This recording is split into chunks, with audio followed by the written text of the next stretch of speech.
Kami dari Jemaat Padang Sidempuan merasa bersuka cita di hari Sabat ini, di mana kami boleh bertemu dengan saudara-saudara kami yang ada di Kuta Limbong ini.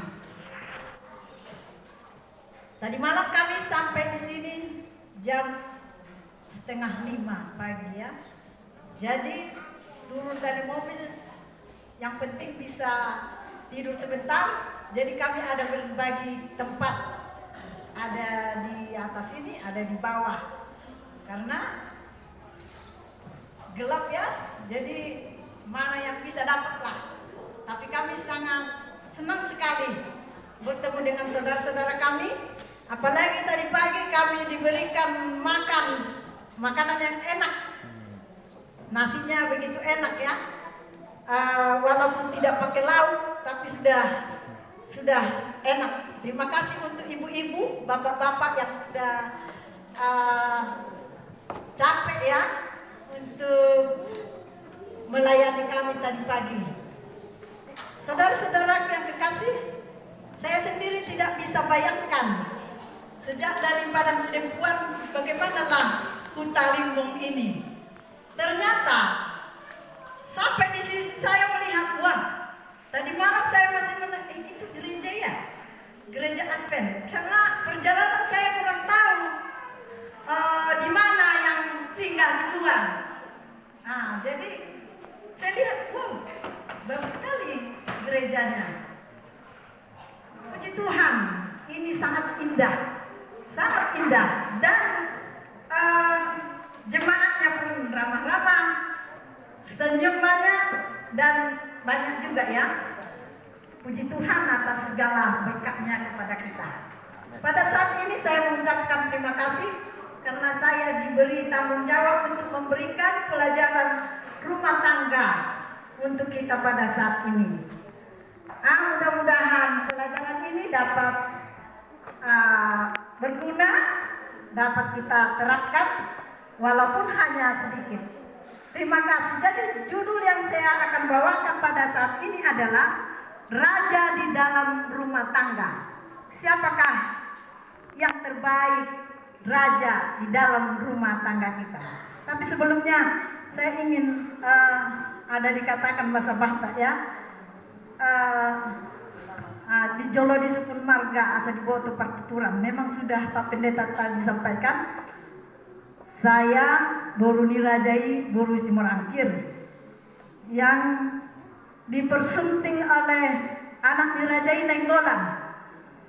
Kami ada 5 dititipkan Tuhan anak, 4 putri, 1 putra. Tapi yang sudah menikah 4, jadi tinggal 1 lagi yang masih gadis. Jadi yang kalau di rumah tinggal kami sama 1 ada cucu. Cucu kami ada 7. Jadi hela kami anak Nirajai, yang pertama Ginting, yang kedua anak Nirajai Sinaga, yang ketiga anak Nirajai Napi Tupulu, dan parumen kami Boru Nirajai Boru Nababan. Inilah sebagai perkenalan singkat dari kami. Jadi kenapa saya katakan tadi anak Niraja, Boru Niraja? Karena kita orang Batak ini sudah tahu ya. Karena banyak raja. Ada anak Niraja, ada Boru Niraja, ada Raja Hatta, ada Raja Perhomas, ada Raja Adat. Banyak lagi raja-raja yang lain ya. Jadi di dalam rumah tangga, siapakah yang boleh, yang baik menjadi raja di dalam rumah tangga ini? Ini yang menjadi satu pelajaran bagi kita pada saat ini. Siapakah sebaiknya yang menjadi raja dalam rumah tangga? Tadi saya katakan ada siap pudan kami ya, sudah anak gadis. Siapa tahu ada yang mau jadi parumennya. Boleh nanti kita bicarakan di belakang ya. Kita sama saudara bersaudara. Sepertinya banyak yang begitu. Karena parumen kami ini orang tua yang menyatukan, akhirnya jadi Tuhan jodohkan mereka. Jadi siapa tahu ada juga yang di sini. Terima kasih. Siapa siapakah sebaik menjadi raja di dalam rumah tangga? Sudahkah terjamin kalau si bapak menjadi raja di rumah tangga? Ya, memang raja ini hebat, namanya sudah raja ya. Karena arti dari raja ini adalah yang berperan memerintahkan suatu kerajaan. Jadi kalau rajanya bodoh, tentu apa yang dipimpinnya akan bodoh juga. Nah, pernah kami satu adalah mau berpesta ya, mau pusing-pusing lah namanya. Jadi karena mungkin para anak minta begini, para guru minta begini, jadi sama-sama kuat, sama-sama berkeras ini untuk mahar ini kan.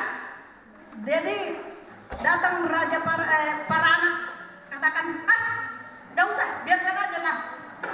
Kita pun anak raja, walaupun mereka baru punya raja. Nah, ini, itulah raja ini ya. Jadi sama-sama raja. Jadi apabila rajanya bodoh, akan memimpin rakyatnya dengan cara yang bodoh pula. Dan ada juga istilah yang mengatakan hatiku adalah rajaku.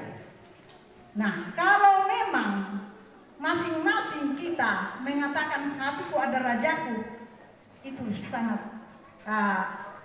tidak baik. Itu hanya menurut kehendak kita masing-masing, kehendak kita sendiri-sendiri, kehendak daripada si ayah, kehendak daripada si ibu, kehendak daripada anak-anak.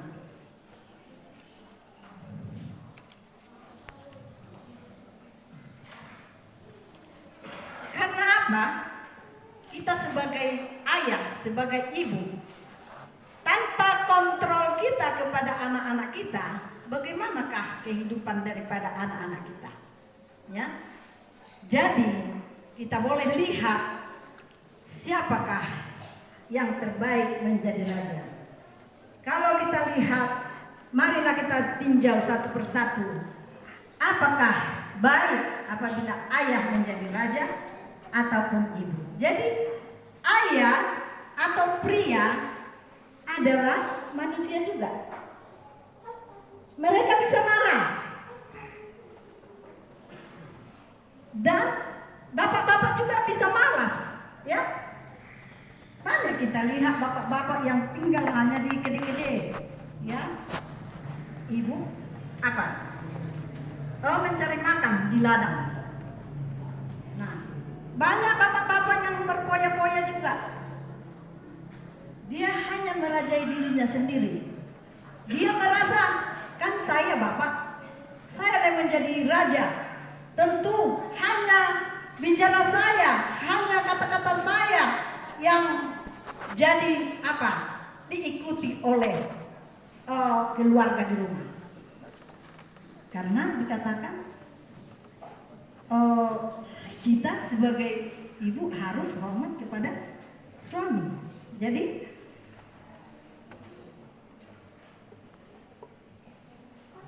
si pria juga banyak dikuasai oleh nafsu dan tidak perlu, pemikirannya banyak yang kurang di dalam memimpin rumah tangga. Karena ada yang merasa bahwa dia pemimpin, dia menjadi raja, dia suka-sukanya untuk memberikan kepada keluarganya. Malah saya ada pernah lihat uangnya sendiri, dia manajemennya sendiri. Tetapi dalam pelajaran kita sebagai Advent, siapa yang menjadi manajemen dalam keluarga? Tentu adalah seorang ibu, ya. Tentu seorang ibu yang memegang kebendaharaan, ya. Jadi apabila hanya ayah menjadi raja di rumah tangga itu, akan gagallah rumah tangga itu. Nah, apabila kita lihat lagi bagaimana seorang ibu yang menjadi raja di dalam rumah tangga, wanita ini umumnya sangat perasa, ya, gampang tersinggung, fisiknya lemah, tidak seperti laki-laki, ya. Tapi memang pada zaman sekarang ini wanita juga sudah bagaimana? Sudah kuat. Tetapi toh wanita juga hanya sebab apa? Terlalu banyak perasa, ya. Kita sebagai ibu, kita tidak senang kalau anak kita dimarahi oleh bapaknya sendiri, ya. Tidak suka kita itu. Kecuali kita yang marahi.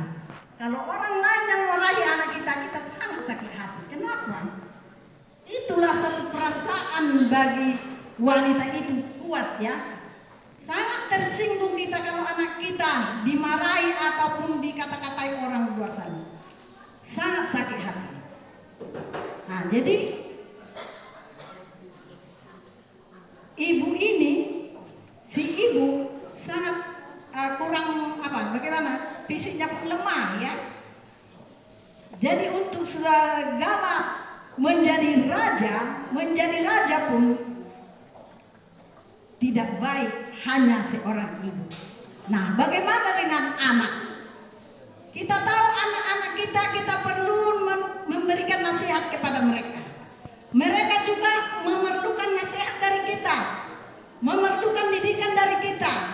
Nah, bagaimana kalau kita biarkan anak kita tidak menerima, ataupun anak kita sendiri yang membimbing kita, yang memberikan pelajaran kepada kita sebagai orang tua? Sungguh tidak baik. Saudara-saudaraku yang kekasih dalam nama Tuhan, apa yang menjadi pelajaran bagi kita di dalam kita mendengarkan atau mendengarkan pelajaran ini sebagai siapakah yang menjadi raja di dalam rumah tangga kita? Kita ada baca di dalam Yeremia 17 ayat 7 dikatakan, diberkatilah orang yang mengandalkan Tuhan, yang menaruh harapannya kepada Tuhan. Diberkatilah orang yang mengandalkan Tuhan, yang menaruh harapannya kepada Tuhan. Jadi saudara-saudaraku yang kekasih dalam nama Tuhan, biarlah kita mengandalkan Tuhan di dalam rumah tangga kita. Biarlah Tuhan menjadi raja di dalam rumah tangga kita. Jangan kita yang menjadi raja, satu persatu menjadi raja. Suami jadi raja, ibu jadi raja, anak jadi raja. Tetapi di tengah-tengah keluarga itu, biarlah kita panggil Tuhan untuk menjadi raja di dalam rumah tangga kita. Di dalam Yohanes 3 ayat 16 katakan, karena begitu besar kasih Allah akan dunia ini, sehingga ia telah mengaruniakan anaknya yang tunggal, supaya setiap orang yang percaya kepadanya tidak binasa, melainkan beroleh hidup yang kekal. Di dalam 1 Petrus 3 ayat 8, dan akhirnya hendaklah kamu semua seia sekata, seperasaan, mengasihi saudara-saudara, penyayang dan rendah hati. Saudara-saudara yang terkasih dalam nama Tuhan, inilah sedikit pelajaran bagi kita supaya kita mengingat bahwa di dalam rumah tangga itu, di dalam keluarga itu, biarlah Tuhan menjadi raja bagi kita. Terima kasih. Tuhan memberkati. Amin.